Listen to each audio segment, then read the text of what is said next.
Sorry friend, আমি extremely sorry, আমার এখানে আচমকাই নেটটা চলে গেল, আচমকা।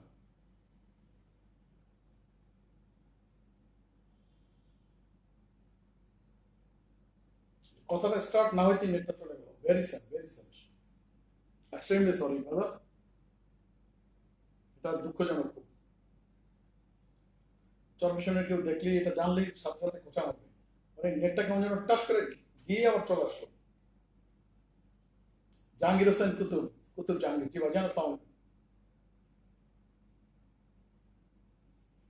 আমি সরি ভাইয়া, যদি মানে আপনাদের এই যে গিয়ে আবার এরকম ভাবে নেট ফল্ট করার জন্য আমি দুঃখিত।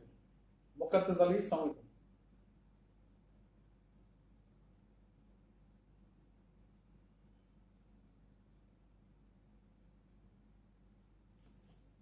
যারা আসলে আমার লাইভটা শোনা স্টার্ট করেছিলেন, মানে এটা তারা বিরক্তি হয়ে গেল, এটাই স্বাভাবিক, ফরগিভ মি।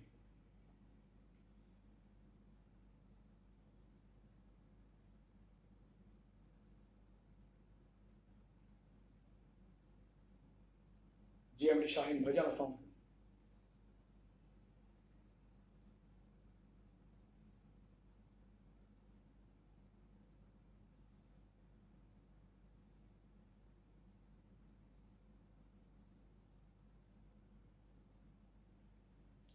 বিরিয়ানি কেমন খেলেন? কিসের বিরিয়ানি ভাইয়া?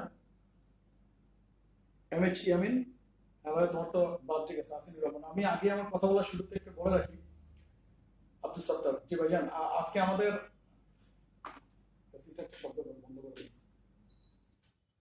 আজকে আমাদের বাংলাদেশ ছাত্রলীগের সাবেক সাধারণ সম্পাদক, আমাদের নেতা, আওয়ামী রাজনীতির চরম দুর্দিন দুঃসময় যারা ছাত্রলীগের নেতৃত্ব দিয়েছেন, আমার কাছে এখনো লিয়াকত বাবুয়ের লেখা একটা প্রকাশ জেলখানা থেকে লিখেছিলেন, সেটা আমার কাছে আছে। আমার সেই নেতা নজরুল ইসলাম বাবুয়ের আজকে জন্মদিন। আমি কথা বলার প্রারম্ভেই আসলে নজরুল ইসলাম বাবুয়ের উদ্দেশ্যে মানে হ্যাপি বার্থডে জানাচ্ছি। আমার অন্তঃস্থল থেকে তার জন্য দোয়া এবং ফুলের শুভেচ্ছা। প্রিয় নেতা, প্রিয় বড় ভাই, প্রিয় গার্ডিয়ান, আল্লাহ আপনাকে দীর্ঘজীবী করুন, আপনি বাংলাদেশের রাজনীতিতে আরো আরো অনেক বড় হন, এই আশা করি। আশা করে কথাটা শুরু করলাম কি মাহবুব পঞ্চায়েত। ভাই সরি, আমার নেটটা চলে গেছে ভাই।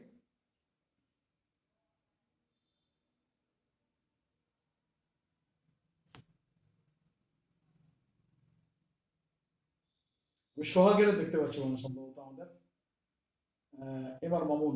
শাহিন ভাই, সুদিন সামনে অপেক্ষা করেন। আই ডোন্ট নো, জানি না সুদিন আর, এই তো সুদিন কি পার্টি পাওয়ার আছে, বাড়িতে ঘুমাই, এই তো আর কি, এর চাইতে আর কি লাগে ভাই। ওই যে এক লোক গেছে এক নেতার কাছে আর কি, তো জিজ্ঞেস করছে, লিডার আপনার জন্য আমি এত কিছু করলাম, আপনি লিডার আমার কি করলেন? তুই থাকুস কোথায়? লিডার বাড়িতে। তো বিএনপির সময় কোথায় ছিলি? লিডার বস্তিতে থাকতাম, এটা তো আপনি জানেন। তাইলে আর কি, বিএনপির সময় বস্তিতে থাকতি, এখন বাড়িতে আসছ, এটা কি পাওয়া না? ড্যানিয়েল স্মিথ, তুলুক খানের চাউল পাচারের ব্যাপারে কিছু বলেন। ড্যানিয়েল স্মিথ ব্রাদার, আমি জানি না আসলে আপনি আমাদের দেশি না বিদেশি, আমাদের বাংলাদেশি নাকি আসলে। চাউল তলুকা থেকে, দলুৎকার চাল, সেটা আর কি বলবো ভাই, এটা চাল, এটা খাবারের জিনিস, এটা যাচ্ছে, মানে যারা করেন তারা আসলে এই ব্যবসা করেই খান। যারা এটা মানে এই যে চাউলের এই যে কুতুব জাহাঙ্গীর মেয়র বেজবানে দাওয়াত পেলাম, পাইলাম না, কষ্ট পেলাম ভাই, আমরা কাউন্সিলর হিসাবে দাওয়াত পাওয়ার কথা ছিল। আচ্ছা কুতুব জাহাঙ্গীর ভাই, এটা আসলে ভোলা পৌরসভার মধ্যে উনি করেছেন।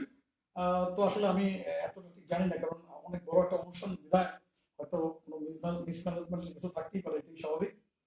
তো আমি I am sorry, forgive me, এর জন্য আমি, আমি ভোলা পৌরসভার একজন নাগরিক হিসাবে আমি জানি না আসলে সেই পর্যন্ত হাসিম মহাজন ভাই, আসসালামু আলাইকুম, একজন জননেতা, চেয়ারম্যান অ্যান্ড আমাদের চব্বিশ প্রেস ক্লাবের প্রেসিডেন্ট হাসিম মহাজন ভাই, আমার বড় ভাই। ড্যানিয়েল স্মিথ, শুনলাম ওইটার জন্য তদবির হচ্ছে নাকি পাচারকারীদেরকে ছাড়ানোর জন্য। পাচারকারীদেরকে তো গ্রেফতার করা অসম্ভব, পাচারকারীদেরকে তো ধরতে পারে না, ধরছে চাল, পাচার হতে যাওয়ার চাল। তো সো এটা কি বলে আর কি, দেখেন, একজন 35-40 লাখ 50 লাখ টাকা খরচ করে একজন চেয়ারম্যান তো আর এমনি হয় না, এই গরিবেরটা খাওয়ার জন্যই হয়, বুঝছেন? এদের বাণিজ্য এটা বেশ ভালো আছে, এরা এরা এখন বেশ বেশ, এদের এখন এদের চিন্তা করে লাভ নেই। আপনি মাসুম বিল্লাহ আমার আইডি থেকে আনফ্রেন্ড, হোয়াট ইজ দিস, কিভাবে, হাউ ইট পসিবল? হইতে পারে আমার আইডি অনেক নাড়াচাড়া হয়েছিল এর মধ্যে, এখন এখন নয়, সেটা হইতেও পারে। সো এটা আবার দেখতে হবে। তো যেটা বলছিলাম আর কি, যে এর আগেও এরকম মানে দলিতের চাল নিয়ে কথা উঠছিল, আম, ধরাও খাইছে, বাট সরি টু সে এটা নিয়ে কিছু হয়নি। এটা নিয়ে আবার যে সেই মানে যারা এটা করেছেন তারা এটা বৈধতা দেখাই দিচ্ছেন যে হ্যাঁ এটা বৈধ, এই সেই ইত্যাদি ইত্যাদি। তো এখন বাইরে দেশটা তো আসলে জুয়েল যে যেভাবে আসলে কিভাবে বলে না, আমার কথা তো আসলে কিছু হবে না। আমি যেটা বলি বলতে গেলে দেখা গেল যে ওইটা আরো উল্টা হয়ে গেল। মেহেদী হাসান, নাহিদ, আমি বললে ওইটা হয় না। মাসুদ রানা, আফসার উদ্দিন ফরিদ ভাই, আসসালামু আলাইকুম। আমি বলছি তো দেখা গেল যে এই ঘটনা দোষ, তো কিন্তু আসলে ঘটনাটা হচ্ছে যে এগুলা গরিবের একটা জিনিস, এবং এগুলো নিয়ে সরকারের অনেক বদনাম হয়। এই যে জেলেরা আপনার নদীতে নামে, দেখেন এই জেলেদের এই এই নিষেধাজ্ঞা দিয়েছেন সরকার একটা ভালো, মাহবুব পঞ্চায়েত, মাহবুব হুসাইন, আসসালামু আলাইকুম। এটা ভালো একটা লক্ষ্য উদ্দেশ্য নিয়ে এটা করেছেন, আপনারা বেশ ভালো করে জানেন। রিকোয়েস্ট দিছে, ওকে মাসুম ভাই আমি কথা বলবো, তানজিম আওলাদ ফ্রম লালমোহন, আমাদের এক ছাত্রলীগ লিডার অ্যান্ড এখন স্বেচ্ছাসেবক লীগের সেক্রেটারি, উপজেলা সেক্রেটারি ফ্রম লালমোহন। তো যেটা বলছিলাম আর কি, যে নিষেধাজ্ঞাটা দিয়েছে যে মাছের, যেটা আপনারা জানেন যে আসলে আগে আমাদের প্রায় ইলিশ শূন্য হয়ে গেছিল। আমাদের নদীগুলো, আমরা যে জাতীয় সম্পদ ইলিশ মাছ, এটা শূন্য হয়ে গেছিল। আছি সুপ্রিয়া তানজিম, ভালো আছি।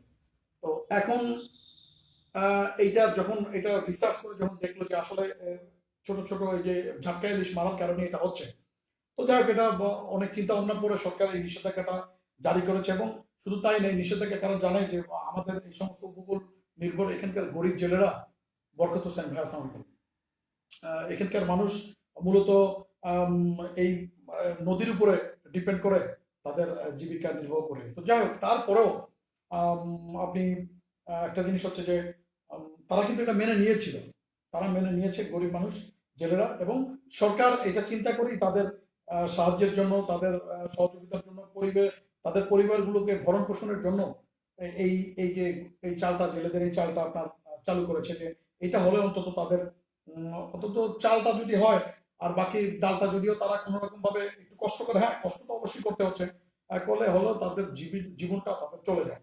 কিন্তু আপনি এক্সট্রিমলি সরি টু সে, আপনি এখানে আম, জেলেদের যে তালিকাটা আপনার হয়েছে, সোলাইমান মালতিয়া অ্যান্ড আমিদুল্লাহ ইসলাম, জেলেদের যে তালিকাটা ইউনিয়ন পরিষদের পক্ষ থেকে করা হয়েছে, আপনার এই জেলেদের তালিকা নিয়ে প্রচুর প্রচুর অবজেকশন, প্রচুর অনিয়ম।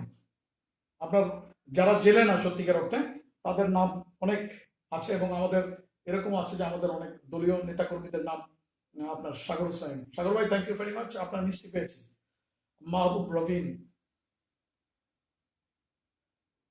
স্বার্থের জন্য যারা বেমানি করছে, করেছে, এটা আল্লাহ বিচার করবে। তারা আসলে যারা করেছে তারা অনেক বেশি প্রভাব প্রতিপত্তি, অনেক বেশি পাওয়ারফুল মানুষ, তাদেরকে তো আর আমার আসলে কিছু করার নেই রে, বা তাদের এগুলো আল্লাহ বিচার ছাড়া কিছু করার নেই।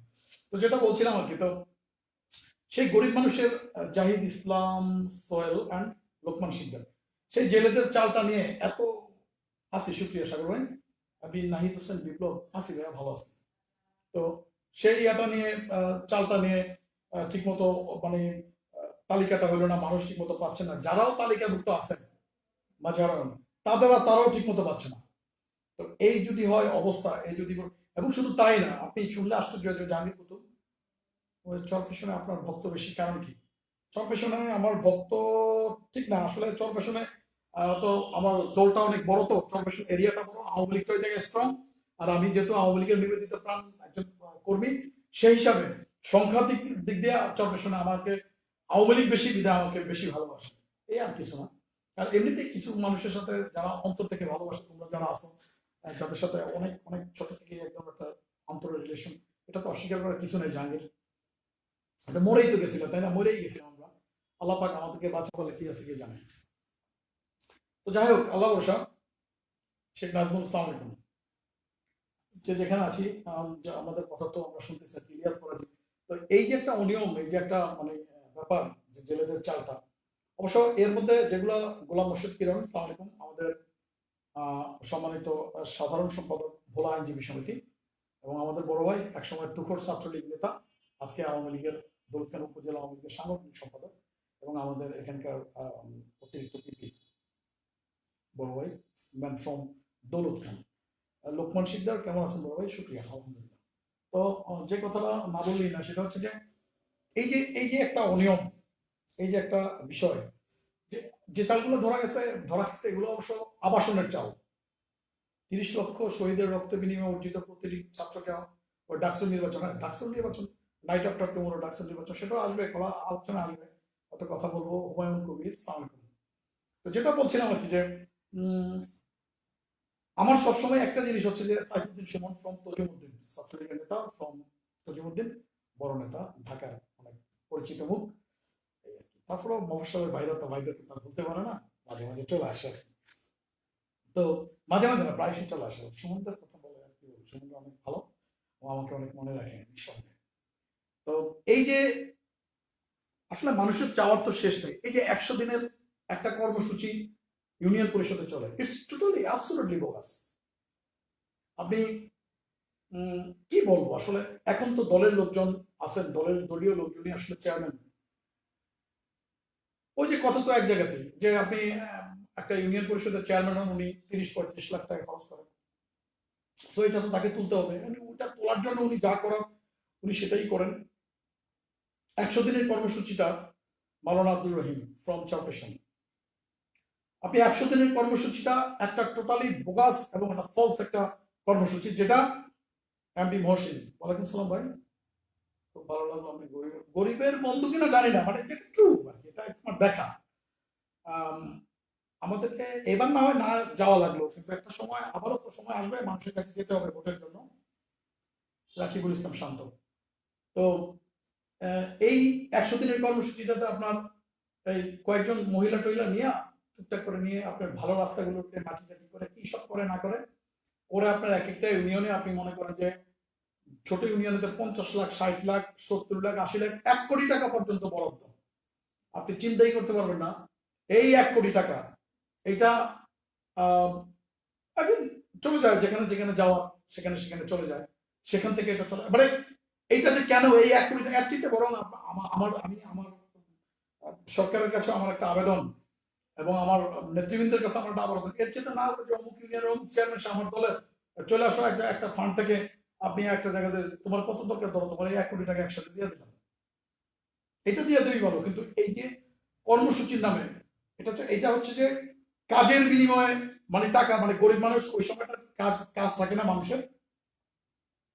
থ্যাংক ইউ ভাইয়া, thank you very much ma'am. Billal Hossain, কাজ থাকে না বিদায় মানুষগুলো কাজ করবে। আমরা কিন্তু বঙ্গ অধ্যুষিত এরিয়া না, এখন আর দেশে বঙ্গা নাই। তারপরেও যেসব অঞ্চলে যদি সরকার মনে করে যে আপনার উত্তরাঞ্চলে যেখানে এখনো মানুষের মানে কাজের খুব সমস্যা, সেই সব অঞ্চলে ইচ্ছা করলে তারা তদন্তপূর্বক এটা চালাতে পারে।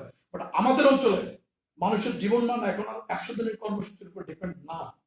বাট এটা হচ্ছে টোটালি চেয়ারম্যান সাহেবরা, আপনার প্রকল্পে যারা থাকেন, সিডিসি তারা যারা হন, ইভেন আপনার যে কি বলে পিআইও সহ উপজেলা পরিষদ, মোটামুটি গিভ অ্যান্ড টেক, তারা এটা নিয়ে একদম কোহিনুর বেগম শিলা 5 নম্বর বুথ, আমাদের vice chairman candidate from Tajimuddin, সালাম আলাইকুম, আমার সালাম নেবেন। তো এরা আসলে এই হচ্ছে দিস ইজ ফ্যাক্ট। এখন তারপরেও আপনার শান্তি নেই। কিন্তু এই যে জেলেদের যে চালটা, ও আরেকটা কথা আমি বলতে চাচ্ছিলাম, আওয়ামী লীগ যখন অপোজিশনে থাকে তখন ভোলা সদরের আওয়ামী লীগ পজিশনে আসে, তখন মোস্তাক সাহেব, এটা কপাল আসলে জাহাঙ্গীর, এটা হচ্ছে আসলে কপাল, আসলে এটাই যে এটা ভাগ্যে নাই, এটা আমাদের ভাগ্যে হয়তো নাই। পারভেজ চৌধুরী অ্যান্ড মাইদুল ইসলাম রিকু, এরকমই আমরা এখানে এখন মানে কি বলে, একটা সময় যখন আমরা বিশ্বস্ত থাকি, একটা সময় কি কারণে অবিশ্বস্ত, কি করেছি, কোথায় কি জানি না। তো এটাই হয় আর কি, এটা বলে লাভ নেই, এগুলো কপাল।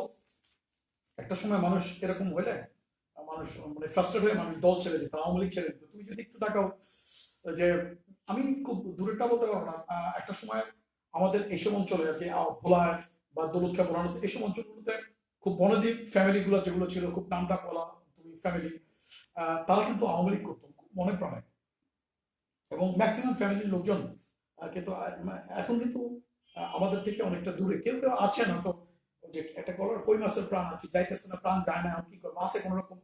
ইকবাল হোসেন লিখন, সালাম আলাইকুম ভাইয়া, লিখুন ভাই আমাদের চেয়ারম্যান সাহেব চরফেশন থেকে, নীলকমলের সম্ভবত চেয়ারম্যান। লিখুন ভাই এখন আছেন কিনা আমি জানি না, বা এক্স চেয়ারম্যান হবেন, বাট আমাদের আওয়ামী লীগের নেতা, অত্যন্ত ভালো একজন মানুষ, আমাকে খুব আদর করেন, আমার বড় ভাই। তো সেই কথাটাই বলছিলাম আর কি। আম, বন্ধু নেই আসলে, কোথাও বন্ধু না। আপনি কোথায় যাবেন যে যেহেতু এখন চেয়ারম্যান সাহেবদের নমিনেশনের জন্য তো এইভাবে দিতে হয়, চেয়ারম্যান সাহেবরা যেভাবে নেন নমিনেশন, তারা আবার সেভাবে আবার এটা ওষুধ করে নেন। আর একটা জিনিসও তো মানে হয়তো আওয়ামী লীগ এখন এই পরপর আপনার থার্ড টাইম পাওয়ার আছে বিধায় ইউপি চেয়ারম্যানদের কিছু কিছু চেঞ্জ হয়েছে, ম্যাক্সিমামই আমাদের পুরনো আছেন। বাট যদি এরকম হতো যে 5 বছর পরে আওয়ামী লীগ যদি ক্ষমতা না থাকতো, এরা কেউ দাঁড়ানোর চিন্তাই করতো না। এরা কেউ প্রতিদ্বন্দ্বী, অনেকেই ম্যাক্সিমাম দাঁড়ানোর চিন্তা করতো না। সুতরাং এরা চিন্তা করতেছে এই ঘটনায়, এই তো আমাদের টার্ম শেষ, সুতরাং আমরা শেষ। এদের জন্য আসলে এরকম ভাবি।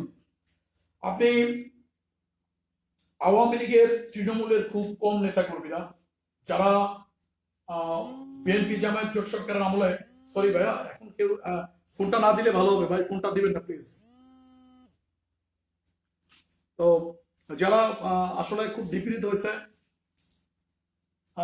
যারা 2020 সালে নতুন কিছু আসবে, আমাদের লাভ হাসি চলে যাবে সাইডে, 2020 সাল পর্যন্ত আগে তো বাঁচি, সে পর্যন্ত যদি বাঁচি তারপর হচ্ছে কথা। 20 সাল অনেক দূরে, এখন সবে 19-এর শুরু। তো যারা নিপীড়িত হয়েছে মূলত তারা কিন্তু আসলে আর কেউ ওসব চিন্তা করে নিপীড়নের দিকে যে প্রতিশোধ করার রাজনীতি আর করবো না। যারা দলকে ভালোবাসছে, যারা প্রিয় নেত্রীর কথা শুনেছে, স্থানীয় রাজনীতিতে যারা অহিংস রাজনীতির আহ্বান জানিয়েছিলেন, তাদের কথা শুনে সেই সব নিপীড়িত নেতাকর্মীরা সবাই প্রতিশোধ পরায়ণের রাজনীতিটা কিন্তু ভুলে গেছে। রাসেল হোসেন ভালো আছে ভাই, কিন্তু তারপরেও তো নিপীড়ন বন্ধ নাই। কিন্তু যারা করতেছেন তারা একটু খালি আননোন ফেজ এবং নতুন ফেজ বেশি। ঠিক কি বলা আর কি, যে একটা কথা আছে আমাদের গ্রামে খনার বচনের মতোই, যে ভরা কলস নড়ে না। ঠিক আছে, যারা অপোজিশনের রাজনীতির নির্মমতাটা দেখেছেন, যারা 1/11 দেখেছেন, যারা 1/11 সময় জেলে ছিলেন এবং ওই সময়টা আর্মি ব্যাক গভর্নমেন্টের রাজনৈতিক নেতা কর্মীদের প্রতি তাদের দেখেছেন, তারা জানেন যে এটা হইতে পারে, আবারও তো হইতে পারে, আবারও তো হইতে পারে, তাই না? তো কিন্তু কি লাভ, আপনি একজনের পাপে 10 জন মরে, এটা তো ট্রু, মানতে হবে। আপনি আওয়ামী লীগের কেউ অপকর্ম করলে আপনি এটা হয়তো চাপায় গেলেন, একদিন 2 দিন 3 দিন, আপনি সেটা বলে না সবাই যে আগুন যখন লাগে, আপনি পতিতালয় যখন আগুন লাগে, পতিতালয়ের পাশে দেবালয় যদি থাকে, সেটা কিন্তু তখন বেঁচে যায় না, সেই দেবালয়কেও কিন্তু পুড়িয়ে দেয়। এটাই আগুনের ধর্ম। তো যারা এই নিপীড়নটা করতেছেন বা যারা মানুষের সাথে মিসবিহেভ করেন, তাদের পাপের আঁচ আমাদের গায়ে লাগবে নিঃসন্দেহে। অনুরোধ করি, আহ্বান জানাই যে কন্ট্রোল ইউর সেলফ। কেউ শুনে কেউ শুনে না, কেউ মনে করে যে আপনি অস্বীকার করেন কিছু না। অনেক নাবালক পোলাপান, আওয়ামী লীগটা তো 3 টার্ম মিলে যদি আপনি 15 বছর ধরেন, তো যেই ছেলেটা আপনার মনে করেন যে ছেলেটা আপনার আওয়ামী লীগের প্রথম দিন ক্ষমতা আসার প্রথম দিন জন্ম হয়েছে, সে এখন 15 বছর হয়েছে, সে তো 15 বছর মানে এখন এই নতুন তার যৌবন আসতেছে। এখন সে যে লাফালাফিটা করে, সে তো ওই যে 3 বছর 15 বছর আগের ওই জিনিসটা সে কিছুই বলতে পারবে না, কারণ ওই সময় সে তার মাল পেটে। ঠিক সেম ঘটনা, আপনি যার বয়স এখন আপনি মনে করেন 21, 22, 23, 24, 25, না, সে তখনকার কথাটা, চাচা আমি উপস্থিত, thank you Rian, thank you very much from Rajapur. তো সে ওটা বলতে পারবে না, সেটা করবেই। আপনি এটা করলে আর কি। আবার অনেক জায়গায় দেখছি আর কি, যে মানে সত্যি ঘটনা, যেখানে যেখানে ইয়াকুব ভুয়া, শুভকামনা, থ্যাংকস। মানলে ভাই মানতে পারেন, না মানলে তো কারো কিছু করার নেই। আমি মনে করি যে দলে অপোজিশনে তো আপনি যাবেনই টুডে অর টুমরো, কিন্তু দীর্ঘ ক্ষমতা আপনাকে যেমন মানুষের কাছাকাছি যাওয়ার, মানুষের সাথে মেশার সুযোগ করে দিয়েছেন, তেমনি আপনি আপনার কাজের মাধ্যমে যেমন মানুষের কাছে যাবেন, তেমনি আপনি একটা জিনিস মনে রাখবেন, সব সময় আওয়ামী লীগের কাছে বাংলাদেশের মানুষের, বাঙালির আস্ক চাওয়াটা, ওয়ানটা বেশি থাকে। আপনি আওয়ামী লীগের খারাপটাকে মানুষ খুব দ্রুত আপনার ধরে নেয় এবং মানুষ সহজে ক্ষমা করতে চায় না। ডিউ টু দিস রিজন 21 বছর আমরা ক্ষমতার বাইরে ছিলাম। আমাদের যতটুকু পাপ হয়েছিল, এই পাপের প্রায়শ্চিত্ত করতে হয়েছে বঙ্গবন্ধুকে সপরিবারে হত্যা করার মধ্য দিয়ে। এবং দেখেন, এই আওয়ামী লীগের মধ্যে আওয়ামী লীগের জাতীয় বিমানদের নানা রকম পৃষ্ঠপোষকতাই আওয়ামী লীগের শত্রুতা করার জন্য কিন্তু আওয়ামী লীগই যথেষ্ট। সবসময় আওয়ামী লীগ কিন্তু দরজা খুলে দেয়। সুতরাং আমি ব্যক্তিগতভাবে বলি, আমাকে সবসময় আমার গোয়েন্দা সংস্থায় যারা জব করেন তাদের মধ্যে তো আমাকে ভালো লাগে, ভালোবাসার মানুষ আছেন। তারা সবসময় বলেন যে ভাই আপনি অ্যালার্ট থাকবেন, বাট আপনার শত্রুতা বাইরে না, বাইরে বলতে অন্য দলে আপনার ওই শত্রুতা নয়, আপনাকে সবসময় আওয়ামী লীগের শত্রুতা থেকে আপনি অ্যালার্ট থাকেন। তার মানে হচ্ছে যে আমার যদি জীবন আশঙ্কার কোনো সম্ভাবনা থাকে, পসিবিলিটি থাকে, সেটা আমার বিএনপির কেউ আমাকে মারতে চায় না, বা বিএনপিতে আমার এরকম কোনো শত্রু নাই, অন্য যে পার্টি আছে তার সেখানে আমার এরকম শত্রু নেই। তাহলে আমার শত্রুতাটা হচ্ছে কোথাও, আমার শত্রুতাটা হচ্ছে আমার ঘরে, মানে আওয়ামী লীগের। তো ঠিক একই অবস্থা, সেম ঘটনা আমি মনে করি। সেই আফটার 75, আমরা 75 দেখি নাই, বা 75 এর কথা আমার মনে নাই, তো বা এরপরে আমরা পরবর্তী প্রজন্ম, কিন্তু পরে যখন আমরা ইতিহাসে জানলাম যে বঙ্গবন্ধু হত্যার সাথে, বঙ্গবন্ধুকে সপরিবারে হত্যার সাথে, এই 85 হত্যার সাথে আওয়ামী লীগের রাজনৈতিক নেতৃত্বের পৃষ্ঠপোষকতাই ছিল সবার বড়। হ্যাঁ, আরবিতে যারা বেমানি করেছে তাদের শাস্তি হয়েছে, কাউকে আল্লাহ নিজেও শাস্তি দিয়েছেন। আপনারা জানেন যে খন্দকার মোশতাক, তার এদেশের মানুষ তার জানাজাটাই হয় না, আজকে তার কবর কোথায় আছে কেউ জানে না।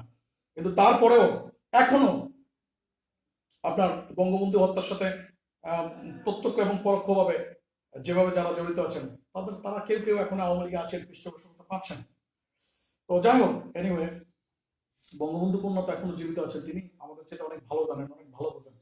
তবে একটা জিনিস হচ্ছে যে বঙ্গবন্ধুর নামটা বা বঙ্গবন্ধু মুজিবের আওয়ামী লীগটা, আওয়ামী লীগের যে এটা একটা সত্তা, এটা একটা ভালোবাসার নাম। এটা এটা বুঝাতে পারবো না যে আসলে মানুষের মধ্যে যারা এই বঙ্গবন্ধুর আদর্শটাকে যারা আসলে বুকে ধারণ করে, এটা কেমন আমি বুঝি না। যারা আপনার অনেক রুট লেভেলে, হয়তো আপনার দিন আনে পান্তা পুরায়, জমিতে হাল চাষ করে রাখে, এমন লোকও এখনো যখনও আপনার সে 7ই মার্চের ভাষণটা শুনে তারা ঝরঝর করে কান্না করে। আমার তো বললাম, এর আগেও বলেছি যে নেত্রী যদি কখনো বক্তৃতার মধ্যে গিয়ে 15ই আগস্টের আগে, বা নেত্রী যখন বক্তৃতা করতে যান ইলেকট্রনিক্স মিডিয়াতে, শুনে আমি নিজে দেখেছি যে মানে চোখ দিয়ে পানি পড়তেছে ঝরঝর করে। মানে এই যে একটা ফিলিং, এই যে একটা অনুভূতি, এই যে একটা আবেগ, এটা আসলে এটা কিভাবে কি সম্ভব আমি বুঝি না। যে মানুষের ভালোবাসাটা, এই ভালোবাসাটা কোথায় পাবে? এটা একটা বিরাট একটা কিছু। আওয়ামী লীগটা আসলে বেঁচে আছে মূলত এই জন্য। আপনি একটা জিনিস দেখবেন যে যারা মনে প্রাণে আওয়ামী লীগ করেন, দাদা আওয়ামী লীগ করেছে, ছেলে করে, নাতি করতেছে, কি পাইলো কি পাইলো না এই চিন্তা কিন্তু তারা করে না।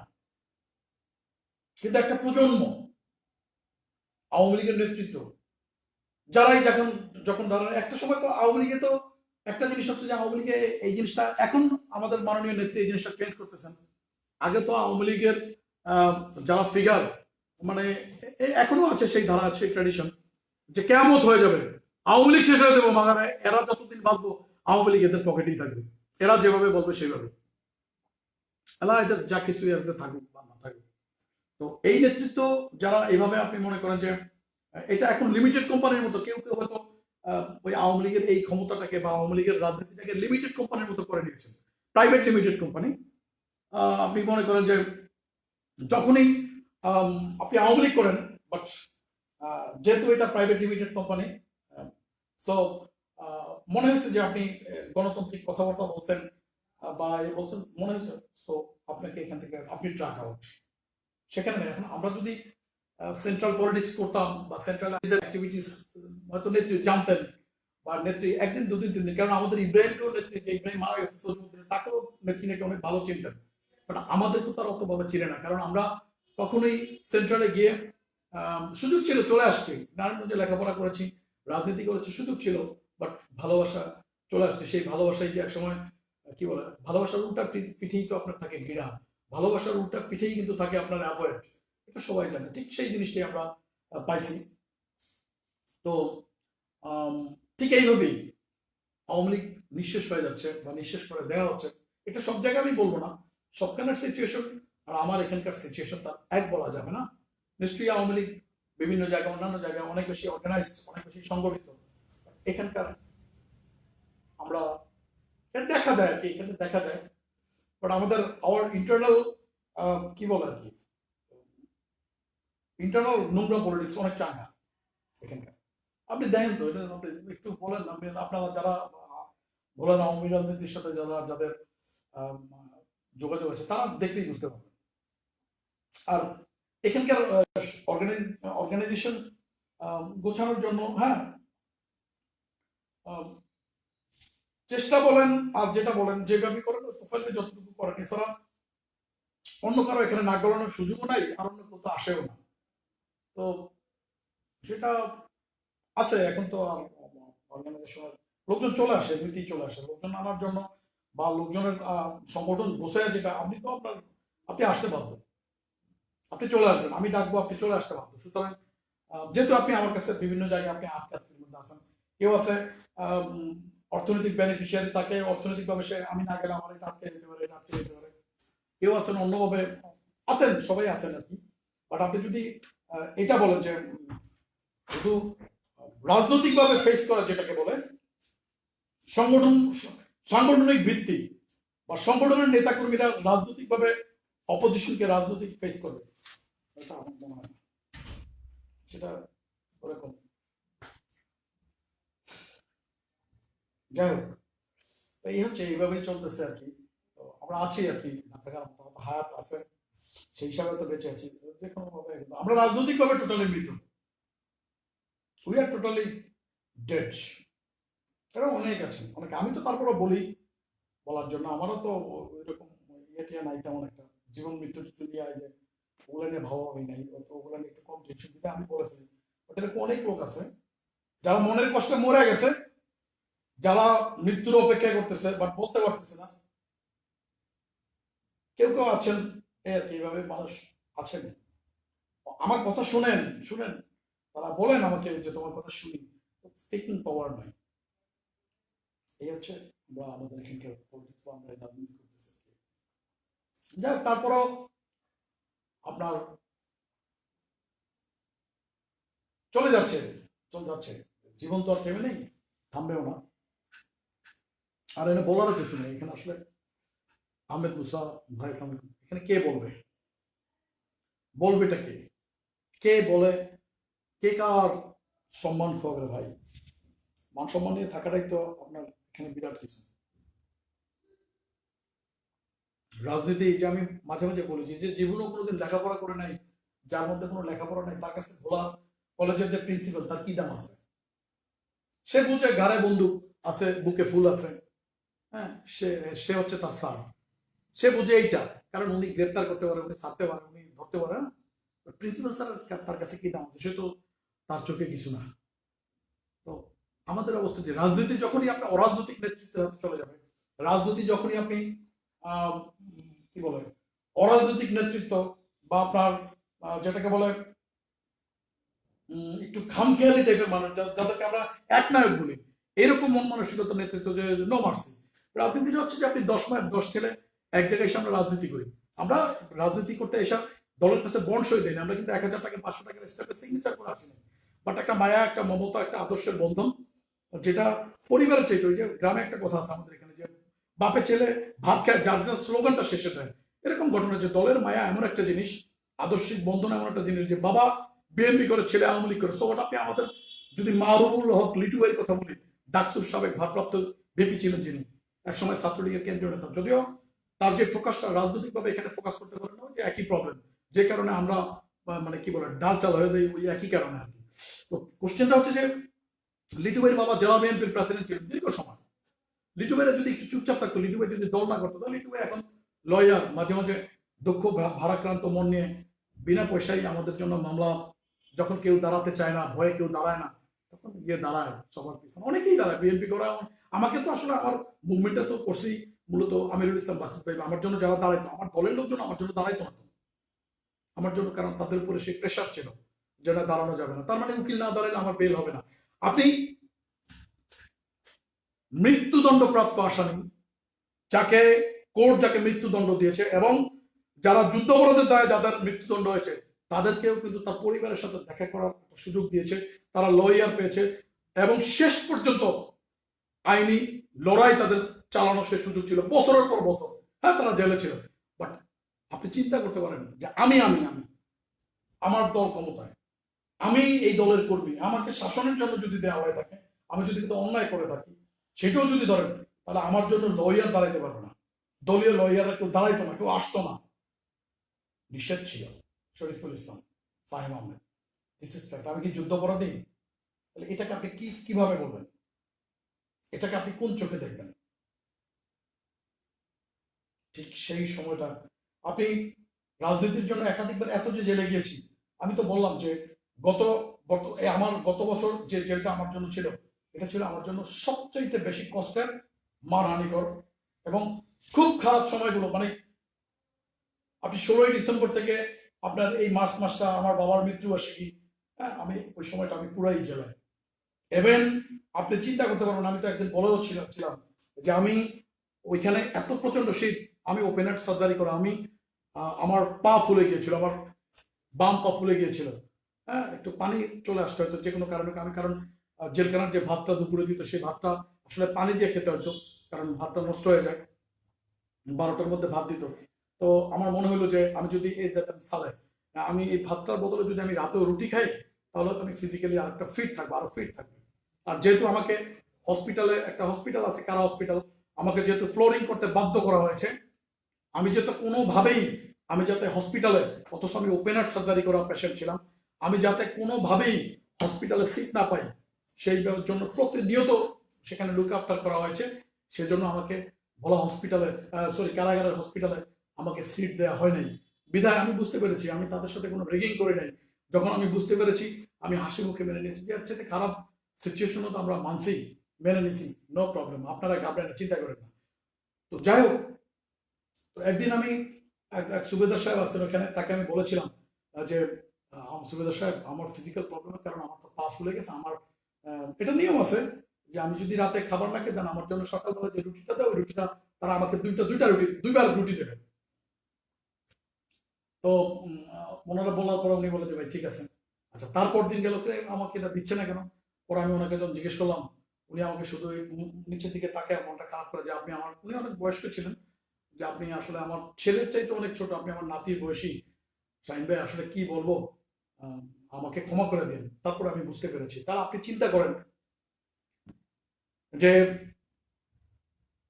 মানুষের ভিতরে আহ, মানবিকতার কোথায় কোথায় গিয়ে দাঁড়ান, আপনি কার মুখে শুনবেন?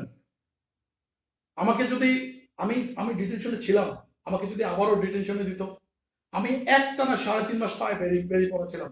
আমি আমিরুল্লাহ রকেট চৌধুরী আর জুবেরা, তারাও পড়েছেন, আমাদের জেলা আওয়ামী লীগের বর্তমান সেক্রেটারি, ওনাকেও পড়ায় ঢাকায় নিয়েছে। অবশ্য ওনারটা সবাই সবসময় তোফাইল বলে যে আমার তুলুরে বেরিয়ে পড়ে ঢাকা নিয়েছে, আমাকে ওগুলো এখন বলেন, আগে বলতো। কোশ্চেনটা হচ্ছে যে সে আমি, আমাকে আপনার পান্তা ভাত খাইতে জেলখানায় বাধ্য করা হয়েছে, আমাকে আপনার রুটিটা পর্যন্ত দেয় না, যেটা বিএনপি জামায়াত জোট সরকারের, আমি তখন 37 মামলার আসামি, গ্রেটার সাউথ অঞ্চলে সর্বাধিক মামলার আসামিদের মধ্যে আমি একজন ছিলাম। কিন্তু আপনার তোফাইলের 3টা কনস্টিটিউশনের মামলার আমি আসামি ছিলাম। তোফাইলের 3টা আসন থেকে ইলেকশন করেছেন, 3 আসন থেকে। বাট এইটা কখনোই আমাকে করা হয় নাই যে আমি আসলে কোথায় থাকি, কি খাই, এই মনিটরিং করে আমাকে যে ওকে এটা দেওয়া যাবে না, এটা করা যাবে না। আমার মেডিসিন, আপনি শেষকালে আমার অবস্থাটা এত খারাপ হয়েছিল এই 3.5 মাসে, যে কারা হসপিটালের কারা ডাক্তার নিজে আমাকে রিকোয়েস্ট করে যে ভাই আপনাকে বেডে আসতে হবে, আপনার বেডে ঘুমাতে, আমি যেতে চাই নাই। তারপর ওনারা আমাকে জোর করে নিয়েছেন, কারণ তখন সিচুয়েশনটা কেমন বলছিলাম, কি হয়েছে আমার যদি মৃত্যু লেখা থাকে এই কারাগারে, তাহলে আপনি তো আমাকে বাঁচাইতে পারবেন না। আমি আমার বাবার মৃত্যুবার্ষিকী যখন আমাকে কারাগারে কাটতে হলো, তাহলে আর আমার বাইরে যাওয়ার দরকার নাই তো। বাইরে মারা গেলে কি হবে? এই হচ্ছে আপনার অবস্থা মানুষ। অথচ এই আমরা, এই মুস্তাক শাহীনরা, আপনি আমরা কি না করেছি আপনি বলেন? কি না করেছি আওয়ামী লীগের জন্য, স্থানীয় দলীয় নেতৃত্বের জন্য কি না করেছি আমরা? রাতকে রাত বলি নাই, দিনকে দিন বলি নাই। এক পোশাকে 3 দিন 4 দিন ছিলাম। 1 ঘন্টার জন্য রাতে ঘুমাতে পারিনি। একবার ভোলায়, একবার দৌলতখানায়, একবার বুরহানুদ্দিনে, কখনো লালমোহনে। এইভাবে 2001 বিফোর এবং আফটার তো ভিন্ন জিনিস। অনেকের ফিরতে আসতেই পারেনি। হ্যাঁ, তারপর আমি চেষ্টা করেছি, অনেকে আসেন না, বাট আমি এসছি, জেল কেটেছি, বের হয়েছি, রাজনীতি করেছি, ইত্যাদি ইত্যাদি। 111 যদি ওই সময় আপনারা এই যে মানে একটা সিসকে চোর রাজনৈতিক নেতা কর্মীদেরকে এত খারাপ দৃষ্টিকোণ থেকে দেখেছে তারা। আমি খুব অসুস্থ, কারা মানে ওই জায়গায়। হ্যাঁ, তখন আমি হসপিটালে ছিলাম, বাট তখন অনেকেই জানেন না, তো অনেকেই এই জিনিসগুলো আপনারা অনেকে জানেন যে আমাদের ভোলায় যে ডাক্তার শরীফ আহমেদ পিন্টু, তার সাথে আমার একটা রিলেশন। উনি বিএনপি করেন, তাও আপনাদেরকে বলে রাখি ফর ইউর কাইন্ড ইনফরমেশন। ওনার সাথে আমার একটা হৃদ্যতা। এই হৃদ্যতাটা কোনো স্বার্থের না। তাহলে শুনেন আপনার কথাটা। আমাদের ভোলার একজন ডাক্তার ছিলেন, ডাক্তার শাহ আলম সাহেব। উনি তখন কারা হসপিটালের ডাক্তার। তো আমার ব্লাড ডিসেন্ট্রি, এত খারাপ সিচুয়েশন, কিন্তু আপনি বিশ্বাস করেন আমাকে ভোলা হসপিটালে নিতে রাজি না। আমি তাদেরকে প্রস্তাব করলাম যে আমাকে বরিশালে শেরেবাংলাতে মানে প্রিজন সেল আছে, সেখানে থাকবো, বাট ওনারা আমাকে সেটাও দিচ্ছেন না। এখন 111 গভর্নমেন্ট, আর্মি গভর্নমেন্ট না দিলে কিছু করার নাই। আমার বাইরে নিলে আমাকে কি হবে আমি ঠিক জানি না। ওনারা করতে দিচ্ছিলেন না। পরে এক পর্যায়ে তোফাইলকে জানার পরে তোফাইল ওনাকে বলছিলেন যে তুমি যে ওর দিকে উনি আসতেনই না হসপিটালে। আমাদের আজকে ভোলা পৌরসভার কাউন্সিলর 1 নম্বর ওয়ার্ডের মঞ্জুরুল আলম, মঞ্জু ভাই, উনি আমার সাথে ছিলেন, আমরা একসাথে ছিলাম। উনি শেষ পর্যন্ত পালা চলে গেলেন। উনি গেলেন না, 15 দিনের ছুটি তৎকালীন সিভিল সার্জনকে দিয়ে উনি চলে গেলেন শাহ আলম ভাই। আমার অবস্থা খুব খারাপ। তো কোনো একদিন আমার মনে আছে যে এত অবস্থা যে আমি বিছানা থেকে উঠতে পারতেছিলাম না। আসলে আমার একটা ছোট ভাই ছিল, নুননবী, মারা গেছে, আল্লাহ ব্যস্ত নসিব করুক। ওদের ঋণ আসলে শোধ করার মতো না। নুননবীকে অনেকে খুব খারাপ ভাবে, নুননবী বলতো যে নুননবী অ্যাডিক্টেড, নুননবী মদ খায়, এই সেই তাই বলতো। নুননবী যে কত ভালো একটা মানুষ, কত বড় মনের।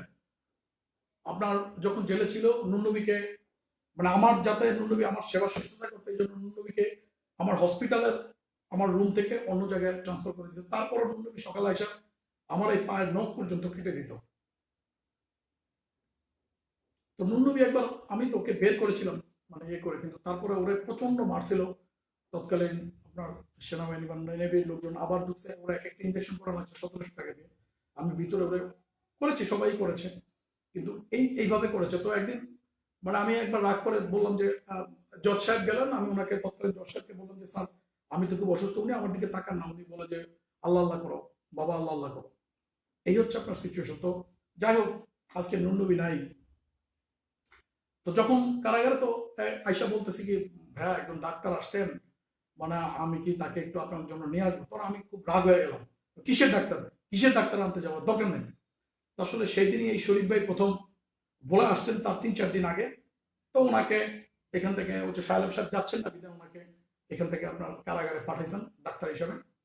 তো যাই হোক, ও তারপর আমার কথা না শুনে শরীফ ভাইকে আনতে গেলেন। তখন শরীফ ভাইয়ের তখন ছিল তার খোঁচা দাঁড়িয়ে একটা নর্মালি চলে আসছে। তো উনি উনি আমার দিকে তাকায় আছেন এইভাবে।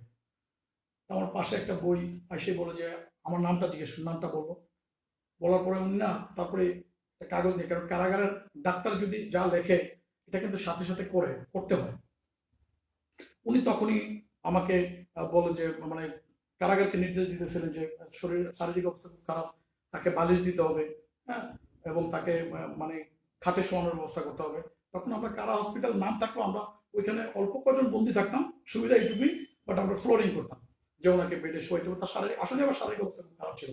ইভেন ওই সময় আমার মনে হইলো যে আরে কেউ আমার সাথে কথা বলতে চায় না, উনি যে এরকম করতেছে, ওনাকে ভাই আপনি কোন জায়গাটা, তখন উনি ওইখানে আমাকে কানে কানে বলতেছিলেন যে ভাই চাকরি যদি আমার না থাকে তো না থাকুক, আমি আসলে অমুক, আমি অমুক, আমি এই, আমি বলে আসছি নতুন। বাট উনি তখনই বলেছিলেন যে ভাই আমি আসলে স্বাধীনতার বিপক্ষ শক্তি মানে জামাত শিবির সেটাই ঠিক, বাট আমি কিন্তু বিএনপি সিলেট ছাত্র দলের সাধারণ সম্পাদক ছিলাম, আর আমরা যদি আপনাদের জন্য না করি তাহলে কে করবে। আমি তাকে আসছি এরকম যে বলে কি, তারপর উনি লিখে দিলেন এই আমরা ওই জায়গায় ভাব জবাইদুল্লাহ রাসেল ভাই সালাম, তখন আমরা ভালো থাকি। এই হচ্ছে একটা মানুষ যারা করেছে। এখন আপনি এই মানুষটাকে আপনি কিভাবে দিবেন, তার সাথে আমার হৃদয়, হ্যাঁ আমি জানি এই গোলায় তা আমার জন্য সে অনেক অনেক হয়রানি হয়েছে, আমার সাথে সে কেন তার একটা সম্পর্ক আছে।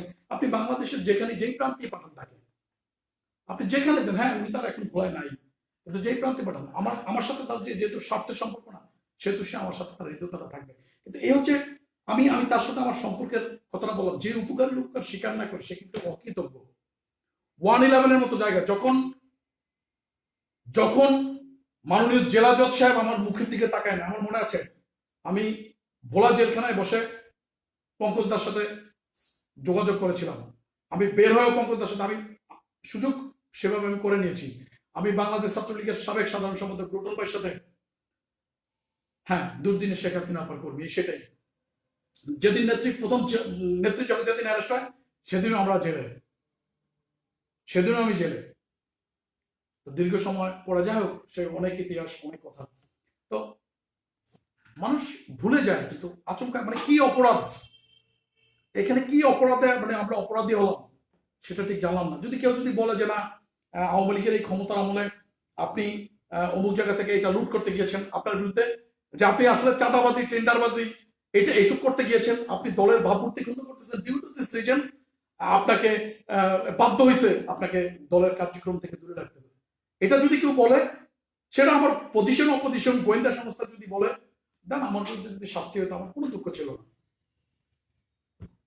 ছাত্রলীগ থেকে আওয়ামী লীগের আভ্যন্তরীণ কোন্দলের কারণে ছাত্রলীগ থেকে, হ্যাঁ আমার কমিটির মেয়াদ শেষ হয়েছে, আমার কমিটির সম্মেলন হবে, আমি চলে যাব, সেটা ভিন্ন জিনিস। বাট এটা সবাই জানেন, এটা তোফাইল ভাইও জানতেন যে তখন একটা আভ্যন্তরীণ কোন্দল ছিল, মাননীয় প্রেসিডিয়াম মেম্বার ছিলেন আমাদের ইউসুফ হোসেন হুমায়ুন ভাই, এবং তারা জানতেন যে এইখানে আওয়ামী লীগের অন্য কেউ আর কথা বলার মতো কেউ না থাকলে একটা ছেলে কথা বলে তোফাইলের পক্ষে, সেটা শাহিন যে কোনো ব্যাপারে, তখন তারা কি হলো, তাহলে ওরা ওকে বাদ দিতে হবে ছাত্রলীগ থেকে। রোটন ভাই রিপন ভাই এখনো জীবিত আছেন, যদি তাদেরকে কেউ ডেকে জিজ্ঞেস করেন কি হয়েছিল, তারা বাধ্য হয়েছিলেন। তারা আমাকে বলার পর আমি বলছি ভাই আমার কমিটির মেয়াদ শেষ, আপনারা এটা করতে পারেন, আমার কোনো দুঃখ নেই। বাট তারা আমার কমিটি তখন ভেঙে দিয়েছে পটুয়াখালী, এবং আমি দেখছি, আমি সেদিন লঞ্চে ছিলাম, আমি লঞ্চে তোফাইল ভাই বেলজিয়াম, তোফাইল রাতে আমাকে ফোন করে জানতে চাইছিল যে তোর কি মন খারাপ, আমি কিছু না। আমি তো কখনো ওই নেতৃত্ব চাই না যে আপনি আমাকে আওয়ামী লীগের খুব বড় নেতা আপা অনেক ভালো জানেন, এইটুকু যদি আপা জানেন তাহলে আর কিছু নেই। বিএ নাজবুল, আপনি একটা জায়গায় যখন যদি অপরাধ করে থাকি, আরে আমরা তো কোনো জায়গার একটা মেম্বার যে আমি ইউনিয়নের মেম্বার ইলেকশন করি, তাও তো আমরা বলিনি, আমরা বুঝতে পেরেছি যে এটা বললেই আমার আরো সমস্যা হবে।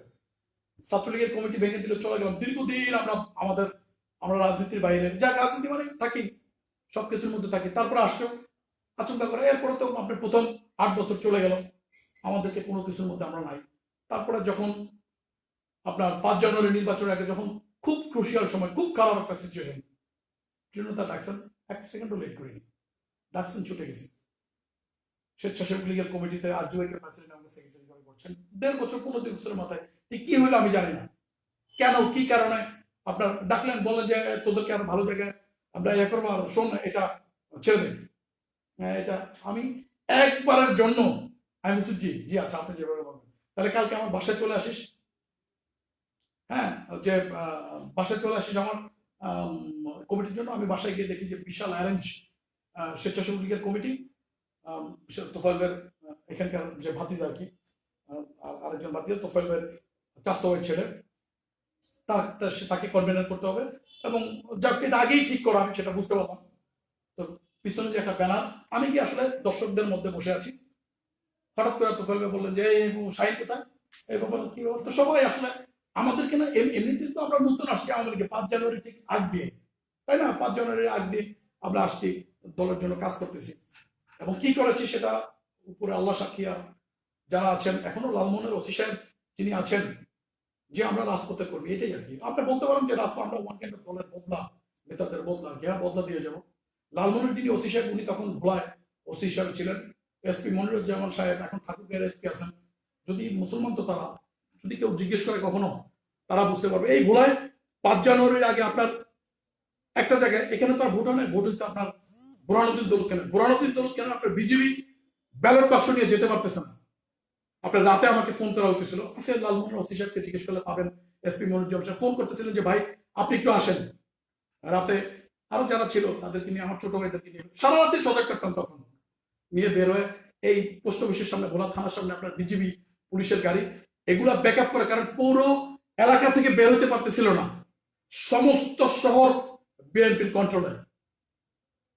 তারপর আমরা সেটা করেছি, হ্যাঁ করেছি। সারা রাতে রাত এক রাতে বের হয়ে দেখতেছিলাম যে সেই যুগিরগুল থেকে ভোলা সদর পর্যন্ত এমন ভাবে আগুন লাগাইছিল, আমার মনে হয় মুক্তিযুদ্ধের সময় যেভাবে আপনার আগুন লাগাইছিল সদরে ঠিক সেভাবে আগুন জ্বলতেছিল শাসা করে।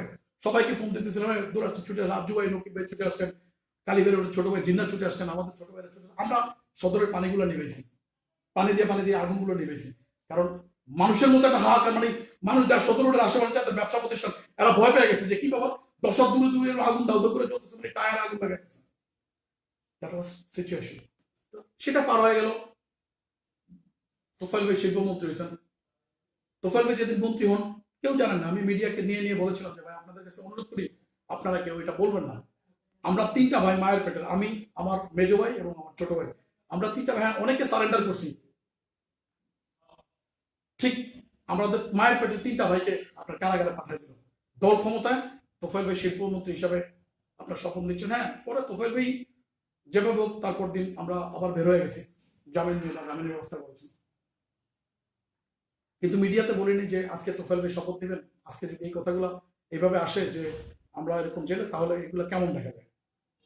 আমরা আসলে তোফায়েল ভাই প্রচন্ড ভালোবেসে এই দল করছি। তো তারপর আপনার যাই হোক, তোফায়েল ভাই শিল্পমন্ত্রী ডেকে নিয়ে বাসার পিছনে গেলাম, গিয়ে তোফায়েল ভাই বললো যে আমি আর শাহিন বলবো, আর কেউ বলবে না। তারপরে বললাম একটা যেটুকু হোক একটা বক্তৃতা দিয়ে, একে একটু পরে আসেন। তো যেভাবে হোক বললেন, বলার পরে মানে সেদিন অনেকেরই চোখে পানি পড়েছে। আমি শুধু বলেছিলাম যে আমাদের পরিচয় তো তোফায়েল ভাই আপনি আর আমাদের পরিচয় আওয়ামী লীগ, আমরা আওয়ামী লীগ করি আর আওয়ামী লীগের কর্মী, আর আপনি আমাদেরকে সাপোর্ট দিয়েছেন, এই তো আমাদের পরিচয়। এছাড়া আমাদের ঠিকানা আওয়ামী লীগ, পরিচয় আপনি, আমার এই পদের কোনো দরকার নেই। সেই যে আমরা গেলাম, এরপর থেকে আপনার আর কখনো কোনোদিনই আমরা কোনো অর্গানাইজেশনের একটা মেম্বারশিপ আমরা পেলাম না। আমাদের চাইতে লেস কোয়ালিফাইড। বললাম তো যে যারা আমার বাবা মায়ের আগুন দিয়েছে, আমার বাবা মাকে ভিতরে রেখে আমার স্কুল, আমার রাজনীতি করার অপরাধে 15 ফেব্রুয়ারি ইলেকশনে আমার বাবা যেখানকার প্রিজাইডিং অফিসার আমাকে সেখানে ভোট বন্ধের দায়িত্ব দিচ্ছে। আমি সেটা করতে গিয়ে আমার বাবাকে পর্যন্ত পুলিশ গ্রেপ্তার করছে। আমার সেই বাবা মাকে ঘরে চারপাশ থেকে আটকে শিকল দিয়ে আগুন লাগিয়ে দিল যারা, তারাও এখন আওয়ামী লীগে। বাট আওয়ামী লীগের মুস্তাক শাহিনরা আওয়ামী লীগ থেকে কি কারণে আমাদেরকে ফেলে দিল আমরা জানি না। যুবলীগের কনফারেন্স আসছে, যুবলীগ আমি প্রেসিডেন্ট ক্যান্ডিডেট ছিলাম, এটা সবাই জানে। মনির ভাই আমার বড় ভাই, আমার রেসপেক্টেবল বড় ভাই, উনি ভোলা পৌরসভার মেয়র, ওনার সাথে আমার প্রতিদ্বন্দ্বিতা না। তারপর আমি আসলে বেসিক্যালি আমার ইচ্ছা ছিল সেক্রেটারি ক্যান্ডিডেট হবো, যেভাবে হোক। পরে আমি প্রেসিডেন্ট ক্যান্ডিডেট হয়েছি। কেন হয়েছি, কিভাবে হয়েছি সেটা আল্লাহ জানেন, আমি কাউকে বলতে চাচ্ছি না। আমাকে হইলে সেদিন সেই সময় ব্যাকডোর থেকে, মানে কি বলে এটাকে, বলে আপনার প্রাসাদ ষড়যন্ত্রের মাধ্যমে আমাকে প্রেসিডেন্ট ক্যান্ডিডেট যারা করতে বলেছেন, তারা একটা সময় গিয়ে যখন জিনিসটা আমার, যে এত কিছুর পর সমস্ত 13 ইউনিয়নে কারফিউ দেওয়া হয়েছিল যে মোস্তাক শাহিনীর সাথে যাতে কোনো লোকজন যেন না আসে। তারপরে যুবলীগের কনফারেন্সে যারা এসছেন তারা বেশ ভালো করে জানেন, মানুষ যদি কেউ কাউকে ভালোবাসে তাহলে ওইখানে মিছিল থেকে গিয়ে তাদেরকে দেখিয়ে ক্ষমতাসীনদের যে আমরা কিন্তু আসি আপনাদের সাথে, তারা ওইখান থেকে ছুটে এসে আবার শাহিনের সাথে অ্যাটেন্ড করেছেন। আমি যুবলীগের, হ্যাঁ মনির ভাই ক্যান্ডিডেট, সো হোয়াট, মনির ভাই প্রেসিডেন্ট হইতো, বাদ দেন সবকিছু। এরপরও তো অপেক্ষা করেছিলাম, বসে রয়েছি চুপচাপ, যে তোফায়েল ভাই আমাদেরকে, আমরা তো মঞ্চের বাইরে এতিমের মতো বসেছিলাম। সে কি নির্মম সেই দৃশ্য, সে কি কষ্টের, যে যারা আমাদেরকে সেদিন মারতে আসছিল তাদের মধ্যে অনেকে ছিল যারা আমাদের মামলারও আসামি ছিল। যাই হোক, ভিন্ন প্রেক্ষাপট। যদি আমাদেরকে শুধু এটুকু বলতো যে কি এদিকে তুই চাইল, যারা যখন একটা সময় ছিল 2001-এর পরে, যখন রাসেল ভাইরা জানেন ছাত্রলীগও আমরা করতাম, এখানকার যুবলীগও আমরা করতাম। যুবলীগের কোনো অনুষ্ঠান হলে আপনি, আমি জানি না আমাদের গাজী ভাই কোথায় আছেন যুবলীগের এখন, গাজী আমির হোসেন ভাই, গাজী আমির হোসেন ভাই একটা বর্ধিত সভা দিয়েছিলেন বলে আমরা তখন গেছিলাম। তাৎক্ষণিকভাবে আমরা ছাত্রলীগ থেকে যুবলীগ হয়ে যেতাম, কারণ যুবলীগ তো দেখা লাগবো। বেসিক্যালি তখন যুবলীগের শো করার মতো ছিল না। কখনো ছাত্রলীগ করেছি, কখনো যুবলীগ করেছি, কখনো স্বেচ্ছাসেবক করেছি, কিন্তু মূল আমরা সেই মানুষগুলো আমাদেরকে ডাকলে আমরা যদি মঞ্চে যাইতাম, প্রেসিডেন্ট সেক্রেটারি ছিলেন, নানক ভাইরা ছিলেন, অন্যান্য সবাই ছিলেন, আমরা গেলে মঞ্চে গেলে কি হইতো, বাট আমরা রৌদ্রের মধ্যে তাকে আসছি। আমি বসে সবাই চলে আসতে চাইছিল, প্রথমে আমি বলি একটু বসি, তোফাইল ভাই আসুক, তোফাইল ভাই আসলে কি বলে শুনি। তারপরে তোফাইল ভাই আসলেন, তোফাইল ভাই বললেন যে বাদে ছেলে, আমি রাস্তা থেকে তুলে নিয়ে আসছি, এই সেই ইত্যাদি। রাস্তার ছেলে ছিলাম না, খুব ছোটবেলা থেকে রাজনীতি করি। তুসির ভাই না, ইউনুস ভাই আছেন এখনো, আছেন অনেকেই রাস্তার ছেলে, কামরুল হাসান কামাল, রাস্তার ছেলে কখনোই ছিলাম না। আমার বাবা টিচার ছিলেন এবং আদর্শবান টিচার, আমরা টিচারের সন্তান। চাকরি করলেও ভালো চাকরি করতে পারতাম, আমরা অতটা লেস কোয়ালিফাইড ছিলাম না, মেধাবী ছিলাম, একাডেমিক সেই কোয়ালিটি ছিল, সেই কোয়ান্টিটিও আমাদের ছিল। আমরা রাজনীতি করেছি, আজও করি, ভালোবেসেই করি দলটাকে। কিন্তু এটা ট্রু, সত্য বলার যে সাহসটা, এটা তোফাইলদের কাছ থেকে শেখা। সত্য, যেই সত্য বলা তোফাইলের কাছ থেকে শেখা, সেইটা বললেই যে একটা সময় আবার আমার জন্য বুমেরাং হবে, এটা আমার হয়তো আমি বুঝতে পারিনি। আমার বয়স কম ছিল, খুব অল্প বয়সে তোফাইলের খুব স্নেহ পাইছি, বিধায় তখনই বলতাম যে যেটা মনে করছি এটাই শিখা, রাজনৈতিক নেতা কর্মীদের এরকমই হওয়া উচিত। এইরকম আমরা তো তোফাইল ভাইকে এরকম, আমি মনে করি যে তোফাইল ভাই ইজ মাই আইডল। মানে তোফাইল ভাই লাইক আ ভ্যাঞ্জেল, যে যিনি বলতেন যে বাংলাদেশে আওয়ামী লীগ ক্ষমতা না আসতে পারে, কিন্তু আমি তো আছি, আমরা তাই মনে করতাম, আমরা ঠিক তাই দেখছি। সেই মানুষটাই যখন হয়ে গেল আর কি, যেখানে কোনো মায়া নাই, যেখানে কোনো মমতা নাই, যেখানে কোনো আদর করলে শাসনও সেখানে আছে, কারণ আমি কোনো অন্যায় করতেছি না। আমাকে কি যেন একটা লোকটা আপনারা দেখেন যে কেউ যদি বলে, কি এক নির্মমতা, কি এক ঐতিহাসিকতা, আপনি মানে এত প্রতিশোধ পরায়ণতা, যে যারা আমাদেরকে 2001-এ নিপীড়ন করেছে, নির্যাতন করেছে, যারা আমাদেরকে অপমান অপদস্থ করেছে, ঠিক তাদেরকে নিয়ে এসে আমাদের সামনে অর্থনৈতিকভাবে বেনিফিট করা, আমাদের উপরে তারা পায়ের উপরে পা তুলেছে, কত কিছু। মাঝে মাঝে মনে হতো যদি ছেলে মেয়ে না থাকতো, আমার মা যদি না থাকতেন, তাহলে তো আত্মহত্যা করতাম, অথবা হয় ফেরারি হয়ে যেতাম, অথবা আপনার ডেসপারেট হয়ে যেতাম, সর্বহারা যেটাকে বলে সেরকম হয়ে যেতাম।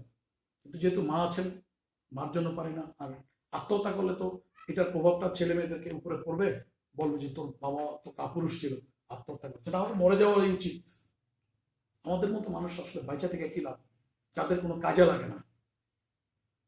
যখন আমার ছেলে আমাকে বলেছে, আমার ছেলে যখন যুবলীগের কনফারেন্সের পরে যখন বাসায় গিয়েছে, তখন সে খুব আমার, যখন আমি ইজিলি বাসায় গিয়ে বলতেছিলাম, তখন আমার ছেলে আমাকে বলে যে দাদু এই কথাটা আসলে ওইখানে না বললেও পারতো, যে কি বলে না বলে, দাদু দাদু তোমাকে অ্যাডিক্টেড এটা। আরে দিন আনতে যে ছেলেটা পান্তা ফুরায়, আওয়ামী লীগের আমলে আওয়ামী লীগের মুস্তাক শাহিন ওপেনার সার্জারি করে 88 টাকা মেডিসিন যদি খেতে পারে নাই মাননীয় তোফাইল ভাই, সেই ছেলেটাকে আপনি বলেন যে সে অ্যাডিক্টেড। সে কিভাবে হইলো? অ্যাডিকশন করার জন্য টাকা লাগে তোফাইল ভাই, টাকা আমি কোথায় পেলাম, কে দিল আমাকে টাকা? আমরা তো এই শহরে চাঁদাবাজি করি নাই, এই জিনিসটাকে একবারও জানতে চাইলেন না, একবারের জন্য মনে হইলো না যে ওদেরকে আমরা কিভাবে, কোথায় অ্যাডিকশন, কোথায় অ্যাডিক্টেড, কারা লিস্টেড বলায় মাদকের বলেন? কই, আমরা তো লিস্টেড না। আমরা যদি সেটি হইতাম, পারেন না, বলে দেন না যে মাদকের স্পোর্ট থেকে আমাকে গ্রেপ্তার করার জন্য, পারলেন না তো। ক্ষমতা এতটা বছর চলে গেল, কারণ আমি তো এটার মধ্যে নাই। আমাদেরকে মাদক ব্যবসা যদি করতাম, তাহলে তো আমরা ভালো থাকতাম। হ্যাঁ, এইটা হইতে পারে। আমার বাবা বলতেন যে যখন খুব খারাপ সময় আসে, তখন ভালো পোশাক আশাক করবার, এইটাও তো সত্যি ঘটনা। যে আমরা যেহেতু মনে প্রাণে রাজনীতি করি, দলমত নির্বিশেষে আমাদেরকেও কিছু মানুষ ভালো জানে। আমরাও এখনো দুই একটা, এত খারাপ সিচুয়েশন, এখনো কিন্তু আমরা দুই একটা শার্ট প্যান্ট পরি, যে শার্ট গুলোর দাম 8-10 হাজার টাকা, এখনো একটা প্যান্ট পরি যে প্যান্টটার দাম তো, তারপরে আবার যখন আমরা যাই বাইরে বেরোই, তখনই তো আমরা পরে যাই এটাকে সুন্দর করে ধুয়ে ধুয়ে ভালো করে রাখি, কারণ এটা শেষ হয়ে গেলে আর একটা কিনবো, এটা তো পারবো না। যেহেতু আওয়ামী লীগের কর্মী, তোফায়েল ভাইয়ের কর্মী, সেহেতু এই স্ট্যাটাস মেনটেন করার জন্য আমাদেরকে তো সাজুগুজু করে চলতে হয়। আর এটার মানে এটা হয়তো তোফায়েল ভাইয়ের মনে এটা থাকে যে কি ব্যাপার, ওদেরকে এরকম ভাবে রাখছি, তারপরে তো সালার ভিতরে এরকম ভাবে কেমনে চলে, এটাও তো মনে আসতে হবে। হ্যাঁ তোফায়েল ভাই, আমরা খুব কষ্টে চলি। ক্ষমতার পুরোটা সময় আমাদেরকে কষ্ট রেখেছেন, ক্ষমতার পুরোটা সময় আমাদের এই রক্ত ঘাম আপনার জন্য ভোলা শহর আমাদের আছে। আমি দাবি ছাড়বো না, কেমন পর্যন্ত আমি দাবি রাখবো, আমি দাবি ছাড়বো না। যদি আমি আমি মারাও যদি যাই, আমার একটু মাত্র বিন্দু মাত্র, আমি জানি অলওয়েজ আই ওয়ান্ট সারেন্ডার, এবং আমি জানি যে কোনো মুহূর্তে যে কোনো ভাবে আমি মারা যেতে পারি, আমাকে মেরে ফেলতে পারে, আমাকে আমি গুম হইতে পারি, আমাকে মেরে ফেলতে পারে, অস্বাভাবিক কিছু না। আমি যেহেতু বলি, না বলে থাকলে চুপচাপ, বাট আমি বলবো, এবং আমি মারাও যদি যাই, আমি আমি দাবি ছাড়বো না। আমি কোনো অপরাধ করিনি, কোনো পাপ করিনি, বিনা দোষে বিনা কারণে আমাদের উপরে শাস্তি হয়েছে, এবং অপমান, শুধু শাস্তি না, শুধু জেল না, অপমান। যে পায়ের দিকে তাকে কথা বলতে পারতো না, তারাও বলেছেন, অপমান করেছে। যাই হোক, কারণ আমার স্কুলে আমার টিচাররা যদি কখনো ছোটবেলা আর কি, স্কুলে যদি হাতের তালুতে মারতে চাইতো, তখন আমি বলতাম স্যার আমার সিনা দেন, স্যার দুষ্টমির জন্যই, স্যার আমাকে সিনা দেন প্লিজ, হাতে নিতে পারতাম না। বাট এই হাতে কিন্তু ম্যাচ হয়ে গেছে, তোফায়েলের গাড়িতে ঝুলা থাকতে হয়, তোফায়েলের পিছনে পিছনে মোটরসাইকেল চালাতে ধুলার মধ্যে। আর কোনো কাজ বুঝি না, আর কোনো কিছু জানিও না, আর কোনো কাজের মধ্যেও নাই, কোনো কিছুর মধ্যে যাইও নাই, শুধুই রাজনীতি করেছি, আওয়ামী লীগের রাজনীতি, সেটা তোফায়েলের রাজনীতি। এবং সেজন্যই মনে প্রাণে বলি যে যখন যে অবস্থা, যেখানে রাত বিরাত ঝড় বৃষ্টি, যেখানে যে অবস্থা সবচেয়ে ক্রিটিক্যাল জায়গা, সেখানে যাবো, সেখান থেকে বেরো আসতে পারবো মানুষের ভালোবাসা নিয়ে। আমরা আওয়ামী লীগ করি, আওয়ামী লীগ হিসাবে কে না জানে আমি আওয়ামী লীগ কর্মী, মানে সকল বিএনপি আমার আই ক্যান বিলিভ দিস। যদি কেউ, আমরা তো শত্রুতা কি, শত্রুতাটা কেন, কি জন্য? আমার বাবার কি 200 একর জমি ছিল? আমরা কি চোর ছিল? আমার কি চোর ছিল যে আমরা 200 একর জমির জন্য লাঠিয়ালি করতে গেছি? তাহলে কেন শত্রু হবে? শত্রুতা যদি হয়ে থাকে দলের জন্য, দলের হলে আমার তো কোনো একটা ভাই ব্রাদার বাপ চাচা এর মধ্যে একজন চৌকিদারও নেই, তাহলে তোফায়েলের জন্য করছি। তোফায়েলকে বলে যে বাজে ছেলে, টেরর। এবং তোফায়েল ভাই ছাড়া, এই কথাটা তোফায়েল ভাই না বলে আওয়ামী লীগের অন্য কেউ যদি বলতো, আর আজকের অন্য ব্যাপার, তোফায়েল এখন বললে তোফায়েল ভাই অনেক আত্মীয় স্বজন কেউ বলতে পারে, এছাড়া আওয়ামী লীগের কেউ এরকম করে বলবেন, চোখের দিকে তাকায় বলবে না কখন, কারণ বললে চায়া থাকতাম, কারণ উনি বলবেন না, কারণ উনি জানেন যে আমরা টেরর না, উনি জানেন আমরা চাঁদাবাজি করিনি, উনি জানেন যে আমরা আসলে এরকম ছেলে ছিলাম না। সাহসী নিয়ে সাহস করা, মানে বিড়ালের গলায় সবসময় ঘন্টাটা বাঁধার জন্য এগিয়ে যেতাম আগে, এটাই, এই যাওয়াটাই একসময় নেতার জন্য গেছে, অন্য সময় তো নেতাই বলে দিচ্ছে যে খারাপ বাজে ছেলে। আল্লাহর কি হুকুম, আপনি চিন্তা করতে পারেন যে কি জানেন আপনি, ইটস এ মিউন। আমি আমার ছেলেকে মাত্র 18,000 টাকার জন্য, আমি একটা বিশ্ববিদ্যালয়ে চান্স পাওয়ার পরেও আমি তাকে সেখানে ভর্তি না করে তাকে ফাটকি দিয়ে চলে আসছি যে তুমি আমার একমাত্র ছেলে, তুমি চলে এসো বাবা, তুমি দূরে, চোখের সামনে আমার ভালো লাগবে না। বাট এটাই ছিল ট্রু। এবং আজকেও আমি বলি, তোফায়েল ভাই যখন মন্ত্রী, তোফায়েল ভাই 10 বছর মন্ত্রী, এখনো আওয়ামী লীগ রাষ্ট্র ক্ষমতায়, তোফায়েল ভাই এমপি ভোলা সদরের। আপনি জানেন, বিদ্যুতের ইঞ্জিনিয়ার যখন আমার বাসায় যায়, বিদ্যুৎ লাইনটা কাটে না, শাহিন ভাই বিদ্যুৎ বিল বাকি আছে তো সেটা দিয়ে দেবেন, এটা যে কোনো মন্ত্রী তো সম্মান দেখায়। এটা যদি তোফায়েল ভাই এমন হতো, এই লাইট থেকে যদি কেউ শুনে, তাহলে তো কালকে আমার লাইনটা কেটেও দিতে পারেন, যে এই ঘটনা বাকি, যে লাইন কেন, ওর টাকা কেন। ক্ষমতা মানুষকে এত বড় অন্ধ করে দেয়, এত বড় পাষাণ করে দেয়, সেটা যদি নিজের চোখে না দেখতাম, আসলে ওপেন হার্ট সার্জারির সময় মরেই গেছিলাম, ওই সময় যদি মারা যেতাম তাহলে তো এই নির্মমতার অন্তত দেখতে হইতো, দেখছি তখনও। বাট এই যে এখন যে রানিং চলমান যে নির্মমতাটা চলমান, যেটা সেটাও তো দেখতে হতো না, সেটাও দেখিয়েছেন। আপনারা যখন কি হচ্ছে, আপনারা যখন আপনাদের সবাই যখন মানে খেয়ে পরে গাড়ি বাড়ি সবকিছু নিয়ে, তখন তো আমরা না খেয়ে নেই, আপনাদের মতো জৌলিসুদ্ধের মধ্যে নাই, হাঁচি দিলে ঢাকা যেতে পারি না, আমাদের জন্য হেলিকপ্টার আসবে না, কিন্তু আমাদের জন্য এই শহরে পালায় হইলো ব্যবসায়ীরা আপনার মেডিসিন নিয়ে দিয়ে আসবেন। এই শহরে, ভোলা শহরে রাত 3টায়ও যদি প্রচন্ড ঝড় বৃষ্টির মতো যে ওই দোকানে যদি একটা ছেলে থাকে কোনো মেডিসিনের দোকানে, তারপরে যদি কেউ গিয়ে যদি একটু কোনো বলতে পারে যে ভাই আমি মুস্তাক শাহিন ভাই, দরজাটা খুলে এতটুকু আপনার উঠে মেডিসিনটা বের করে দেবে। ডাক্তার ছুটে আসবে রাতে ইনজেকশন পুশ করার জন্য, ফ্রি অফ কস্ট। এটুকু করবে। এইটুকু ভালোবাসা আমরা অর্জন করছি। এটা আপনি কদিন, আপনি সবাইকে কদিন, আপনি কাকে কাকে পুলিশ দিয়ে আটকে রাখবেন? পারবেন না। ভালোবাসা ছুটে আসবে। এই শহরে আমার রক্তের জন্য আমাকে হেলিকপ্টার দিয়ে ঢাকা নেওয়া লাগবে না। আমার 1 ব্যাগ রক্ত রাখলে আমি 100 ব্যাগ রক্ত পাবো। দিবে মানুষ, উইলিংলি দেবে। আপনাদের জন্য দেবে, এখন দেবে, এখন হয়তো দিয়ে যাবে, পরে দেবে না। দুর্ভাগ্য আমাদের। যাই হোক ফ্রেন্ড, এগুলো বলতে গেলে অনেক কথা। ওই মানে একটা ইতিহাস, একটা আরবের রজনীর মতো 1001 রাত কেটে যাবে, শেষ করা যাবে না। ডে বাই ডে, তারিখ দিয়ে, সময় দিয়ে আপনার লিখে রেখেছি ডায়েরিতে। কখনো ডায়েরিতে, কখনো লেখালেখি। আমার এমন কিছু লেখা আছে যেটা আমি ছাড়া আমার ওয়াইফও এখনো পর্যন্ত দেখে নাই। When I will be die, এগুলো ওপেন হবে। জানতে হবে মানুষকে, মানুষ তো জানতে হবে কি কি করেছি। এটাই কেউ জানে না। আপনি সবাই বলে, অনেকে অনেক রকম বলে কি করেছি, কি অপরাধ, এই কারণে। কারণ কে জিজ্ঞেস করবে কি অপরাধ? এটা জিজ্ঞেস করার মতো কেউ নাই। কে জানবে, কে বলবে? কি কারণে ডাকাতি মামলার আসামি হয়েছে কেউ জানে না। এই তো অবস্থা। যে তোফায়েল বেলার বঙ্গবন্ধুর ছবি এখন আমি নিজে মুছি। আমার যেখানে যে অবস্থা সেখানে আছে। বঙ্গবন্ধু নেত্রীর ছবি আমি নিজে, কখনো আমি অন্য ঘরে কাউকে দিয়ে নিজে স্প্রে করে নিজে মুছি। সেই বঙ্গবন্ধুর ছবি ভাঙা প্রিয় আওয়ামী লীগ অফিস, যে অফিস বুকে রক্ত দিয়ে, এই মাথার রক্ত আপনার পায়ে পড়েছে, পিছনে ছড়াগুলি, কিন্তু আওয়ামী লীগ অফিস ভাঙতে পারে নাই, ভাঙার সুযোগ হয় নাই। সে আওয়ামী লীগ অফিস ভাঙা কেসে আমিও আসামি, এখনো আছে আমার নামে। এর চাইতে দুঃখের কষ্টের আর কি হইতে পারে? এর চাইতে নির্মমতার কি হইতে পারে? জেলা আওয়ামী লীগ অফিস, আর যত বড় জায়গা আওয়ামী লীগ যেখানে লেখা, যেখানে বঙ্গবন্ধুর ছবি, চেষ্টা করেছেন, অনেক বলেছেন, গ্রুপিং, হ্যাঁ করেছেন, ভাঙচুর সেদিন হয় না হয়েছে, যারা বলছে। কিন্তু আদৌ কি আমি ছিলাম? ছিলাম। কিন্তু সেই মামলা আসামি করা হয়েছে। পার্টি অফিস ভাঙা, বঙ্গবন্ধুর ছবি ভাঙা, যে বঙ্গবন্ধু যে তোফায়েলের ছবিটা আমি নিজে হাতে নিয়েছি। শুনেছেন, কান কথা শুনেছেন, কানে কেন কেউ কেউ বলেছেন। যাই হোক, আল্লাহ ভরসা। হায়াত মৌত রিজিক দুরুতের মালিক আল্লাহ। আমার খাওয়া, আমার পোশাক, আমার চলাফেরা, এটি আল্লাহ হবে। থাকে না এরকম অনেকে থাকে। আপনি যদি সেইভাবে বলেন, কতই তো এমপি হয়ে তো আশরাফ ভাই এমপি হয়েছেন, আপনার শপথ নেওয়ার আগে মরে গেছেন, তাই না? এরকমই তো আমি মনে করি আর কি।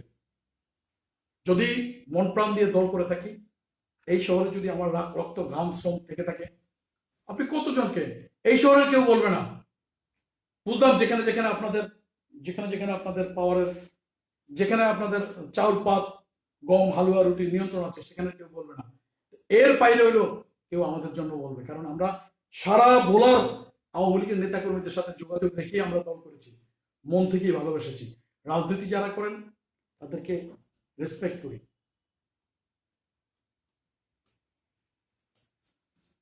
Thank you very much. আজও তো সেটা তো বলি যে এমন তো আর কি আমাদেরকে কোনো রকম দাবায় রাখার জন্য আপনার তোফায়েল ভাইদেরকে পুলিশই ব্যবহার করতে হয়। এছাড়া তো কেউ, আমরা যদি সেরকম হইতাম, আমার দলের কোনো নেতা কর্মী আমার পিটাইবে না, মারবে না।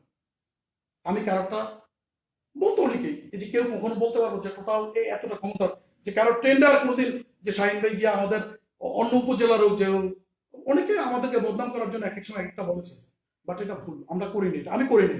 আমি না পাইছি, আমার আর একটা ভাই তো পাইছে,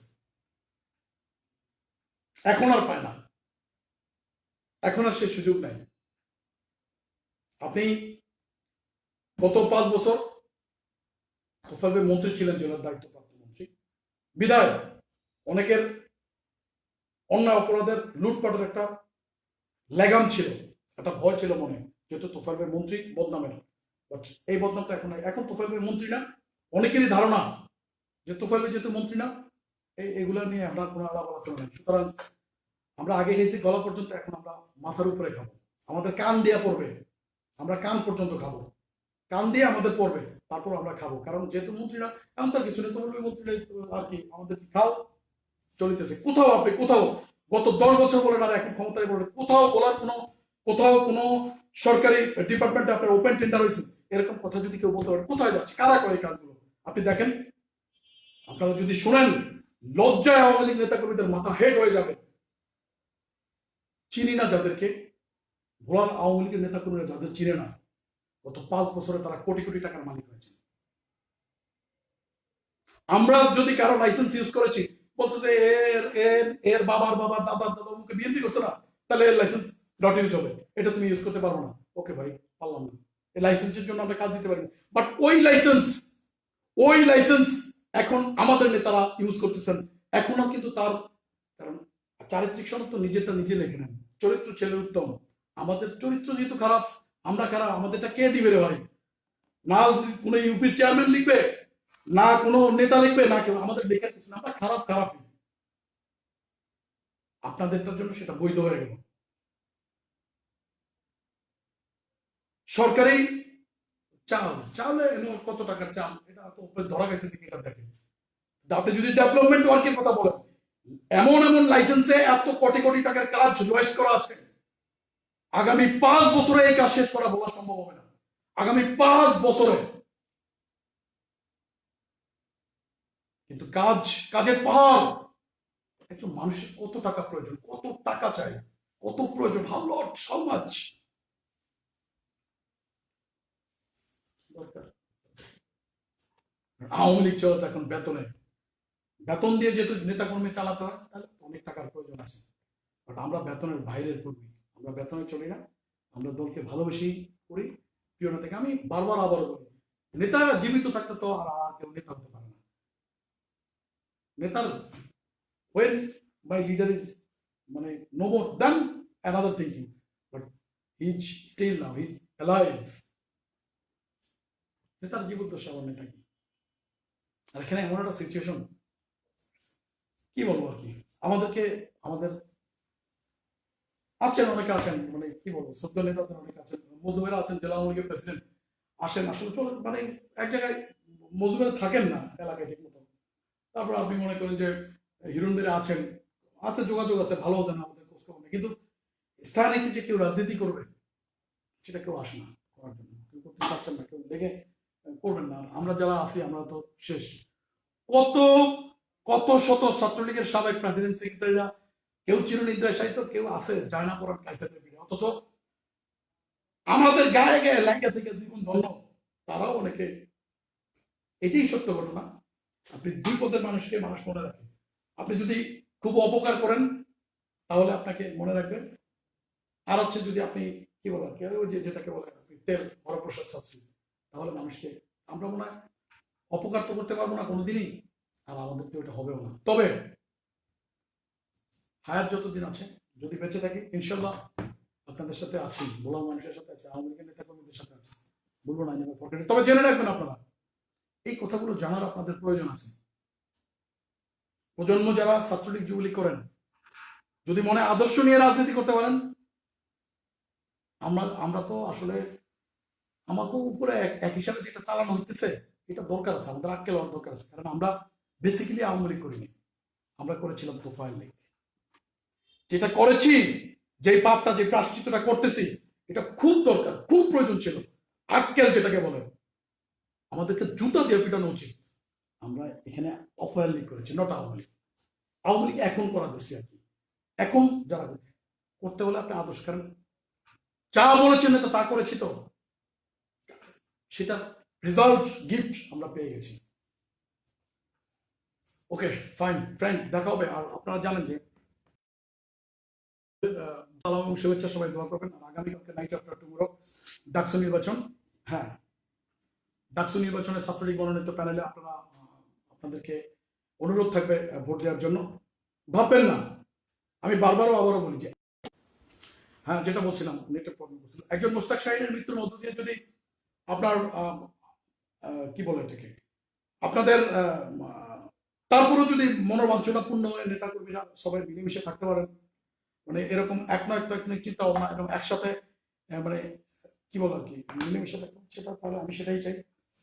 আল্লাহ পাক সবাইকে সবার জায়গায় থাকেন, দোয়া করি সবাই ভালো থাকেন। আওয়ামী লীগের নেতা কর্মীদের সাথে বেসিক্যালি যারা মন থেকে, তাদের সাথে আমার কোনো শত্রুতা নেই। আমি আসলে আপনাদের মতো নর্মাল ফ্যামিলির একজন ছেলে। কি বলবো, খুব বেশি আবেগ জড়িয়ে কাজ করছি। আসলে আবেগ ভালোবাসার বেসিক্যালি কোনো দাম নেই। রাজনীতি করতে হলে আপনাকে আসলে অনেক কূটকৌশলী হতে, অনেক দুষ্ট ব্রেনের হতে হয়। সব দিকে আপনাকে খুব পিচ্ছিল থাকতে হয়, এদিকে একটা ওদিকে একটা ওদিকে একটা থাকতে হয়। আমরা যে এক জায়গায় বসে রয়েছি সেটাই ছিল আমাদের অপরাধ। আমরাও যদি বান কাটা রাজনীতি করতাম, আমরাও যদি আমার মামার যেদিন ডেকেছিলেন যে নাজিউর রহমান সাহেবের সাথে একবার দেখা করো, সেদিন যদি দেখা করতাম তাহলে অর্থনৈতিকভাবে বেনিফিট করতাম। আওয়ামী লীগই তো করি, ঠিক না? আবার যদি মনে করেন যে এই ব্যাপার বিভিন্ন গ্রুপিং লুপিং এ আমরা যদি একবার এদিকে একবার ওদিকে যাইতে পারতাম, তাহলে তো আমরাও অনেক ভালো থাকতাম। যেহেতু এক জায়গায় দাঁড়া রয়েছি, এটা আমাদের পাপ ছিল, এবং সেই প্রাশ্চিত্য যেহেতু আমরা আওয়ামী লীগ করি নাই, সেটা আমাদের প্রাশ্চিত্য। আমরা তো শিক্ষা কাকে বলে, কত প্রকার কি কি, সেটা আমাদেরকে দিয়েছেন। আরো দিন আরো দেন। এবং আপনারা যারা আছেন, আমার এখন নতুন প্রজন্ম, ছাত্রলীগ যুবলীগের যারা প্রজন্ম, আপনাদের সবার কাছে অনুরোধ থাকবে, ভালোবাসেন, অনেক ভালোবাসেন দলকে। বঙ্গবন্ধুর রক্ত কখনো মনে রাখবেন, বঙ্গবন্ধুর রক্ত কখনো বাঙালি এবং বাংলাদেশের সাথে বেইমানি করে, শুধু এই একটা ফ্যামিলির রক্ত। এছাড়া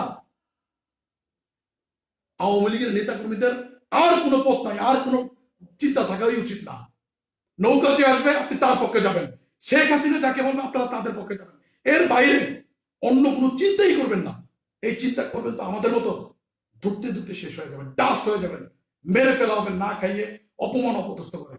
শেখ হাসিনাই শেষ। কারণ বাংলাদেশ আওয়ামী লীগের নেতা কর্মীদের জন্য বঙ্গবন্ধুর কন্যা শেখ হাসিনার যে মায়া, এটা আওয়ামী লীগের কোনো নেতৃত্বের মনে নাই। এমপি হাসান মন্ত্রী আছেন, না থাকলে আপনার খারাপ, বাট এই আওয়ামী লীগের যদি কোনো লস হয়, আওয়ামী লীগের নেতা কর্মীরা যদি কান্না করে, তাহলে শেখ হাসিনা শেখ রেহানার এই কান্না করে সবার আগে। বিকজ এই আওয়ামী লীগের সাথে বঙ্গবন্ধুর রক্ত জড়িত। আর যে যেভাবে বলে, যে যেভাবেই বলুক, আপনি সামান্যতম স্বার্থের বিচ্যুতি হইলে আপনি কতজন আওয়ামী লীগের যদি নেতা বলেন, তাহলে কতজন নেতা, কতজন কর্মী? সাধারণ একটা মানুষ আছে, সাধারণ একটা সমর্থন ভালোবাসে। তো ঠিক আছে friend, thank you very much. আবার কখনো দেখা হবে, ভালো থাকবেন। ডাকসু নির্বাচনে ছাত্রলীগ মনোনীত প্যানেলকে আপনারা জয়যুক্ত করবেন। ভাই বোনদের কাছে আবারও একটা মানে হার্ডলি রিকোয়েস্ট রইল। দেখা হবে আবার। হ্যাঁ, জয় বাংলা, জয় বঙ্গবন্ধু, জয় হোক বাংলার মেহনতি মানুষের। আদর্শের রাজনীতি করেন, আপনার যদি আদর্শ থাকে মনে, আপনি যদি বিএনপিও করেন, আপনাকে আমি স্যালুট করি। বাট যারা রাজনীতির ঘাত প্রতিঘাতে, যারা রাজনীতির ভাই, হ্যাঁ, রাজনৈতিক ঘাত প্রতিঘাতকে যারা সুযোগ সন্ধান হিসেবে, সুযোগ হিসাবে ব্যবহার করে, একবার এদিকে একবার ওদিকে, আই হেট দেম। তাদের সাথে, সে আমার দলের হোক আর বাইরের হোক, I hate them. Thank you very much, ভালো থাকবেন। রাজনৈতিক কর্মী যদি হয়, সেটা আপনি যেখানে যে অবস্থানে থাকেন, আপনার সাথে আমার যোগাযোগ হবে, দেখা হবে, ফেয়ার মিলিং ইনশাল্লাহ। জয় বাংলা, জয় বঙ্গবন্ধু, জয় হোক বাংলা মেহনতি মানুষের। দেশ সত্য শেখ হাসিনা দীর্ঘজীবী হন। আসসালামু আলাইকুম।